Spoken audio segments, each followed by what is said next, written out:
చంద్రబాబు నాయుడు చేసిన 14 సంవత్సరాలు ఏమి రాలా. ఆయన చెప్తే ఒక పథకం గుర్తు వచ్చేది ఉందా? ఒక పథకం గుర్తు రాదు కదా. అమ్మఒడి కానీ, నాడు నేడు కానీ స్కూల్ బ్రహ్మాండంగా ఉంది. పింఛను అవ్వాతాతలకు పొద్దున్నే లైన్లో నుంచోవాలి వాళ్ళు పోతే. ఇప్పుడు ఎంత ఎమ్మటే వచ్చేస్తున్నాయి. పొద్దున్నే ఉదయం ఏకుందాన్ని 5 గంటలకు ఇచ్చేస్తున్నారు పింఛను. ఈ డాక్టర్ నాయకులకు కానీ, చేయూత కానీ, పద్మశాలీలకి 25 ఎప్పుడు ఇవ్వాలి. ఆ పథకం జగన్ వచ్చే పెట్టాడు. అంతకుముందు చంద్రబాబు టైంలో లేదు. 25,000 పద్మశాలీలకి. ఇది బీసీలకు కానీ, ఎస్సీ ఎస్టీ బీసీలు మైనార్టీలకు కానీ 45 సంవత్సరాలు నిన్న వాళ్ళకి 18,750, ఓసీలకి 18,000. అమ్మఒడి ఏ పథకం తీసుకున్నా బ్రహ్మాండంగా ఉంది. నాడు నేడు తీసుకుంటే సక్సెస్ఫుల్గా ఉంది. ఇంకేం కావాలి అంతకన్నా? ఇప్పుడు రాబోయే ఎలక్షన్ ఎలా ఉండబోతుంది అంటారు?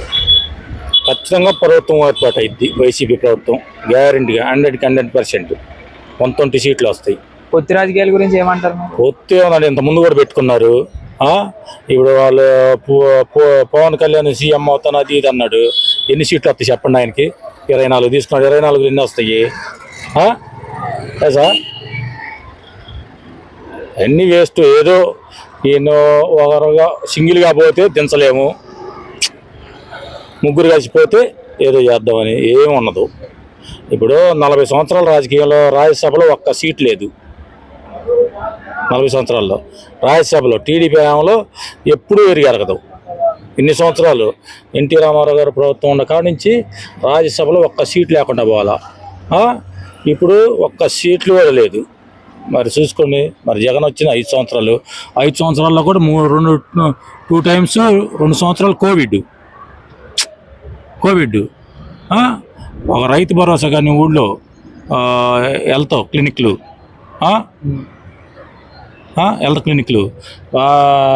ఇది డాక్టర్స్ ఇళ్ళకి వచ్చి చేస్తున్నారు బ్రహ్మాండంగా. రాబోయే ఎలక్షన్లో జగన్ 100% అసలు అనుమానం లేదు. కాకపోతే ఎలక్షన్ జరగాల్సి కాబట్టి జరుపుతున్నారు అంతే. మీరు చూసే వాళ్ళకి ఏం చెప్పాలనుకున్నా ఫైనల్గా మీ ఒపీనియన్? వైఎస్ఆర్ కాంగ్రెస్ పార్టీకి ఓటేయండి, మళ్ళీ అందరికి మంచి జరిగిద్ది. ఈ టీడీపీ వస్తే ఏముండవు, ఈ పథకాలు ఏముండవు, అన్నీ రద్దు అవుతాయి. ముసలోళ్ళు పోయి క్యూలో నుంచి ఉంటే ఆ రోజు పింఛన్ అందదు. వాస్తవం కాదా? వాళ్ళు ఎండబడి ఆ ఎండకాల కూడా చనిపోయిన రోజులు ఉన్నాయి. కొంతమంది తొక్కేసి ఆటలు ఇప్పుడు అందరూ పొద్దుపడవ తలికే సూర్యుడు రాగ తలికే ఇస్తున్నారు వచ్చి పింఛను. 1 రోజు 2 రోజులు అయిపోతున్నాయి పింఛన్లు ఇవ్వటం. అదివరకు ఆ జన్మ కంటిన్యూ. ఇప్పుడు ఏముంది మీకు అదివరకు ఏంటంటే కొత్త పింఛన్ రావాలంటే మళ్ళీ ఎవరెవరో చనిపోతేనో లేకపోతే ఏదో ఒకటి జరిగితేనో పింఛన్ ఇచ్చేవాళ్ళు. ఇప్పుడు అట్లా కాదు. ఎవరేజ్ పార్టీలతో సంబంధం చూడట్లా. అదివరకు పార్టీ జన్మభూమి కమిటీలు కాడికి పోతేనే పని అయింది. ఇప్పుడు ఆ పార్టీలో నాయకులతో పని లేదు, డైరెక్ట్గా ఇస్తున్నారు. టీడీపీ అని లేదు, వైసీపీ అని లేదు, బీజేపీ అని లేదు, మామూలుగా జనసేన అని లేదు. ఏ పార్టీలకైనా అర్హత ఉంటే చాలు, అర్హులు ఉంటే చాలు. పింఛను కానీ, అమ్మఒడి కానీ ఏదైనా బ్రహ్మాండంగా ఉంది. Please subscribe .news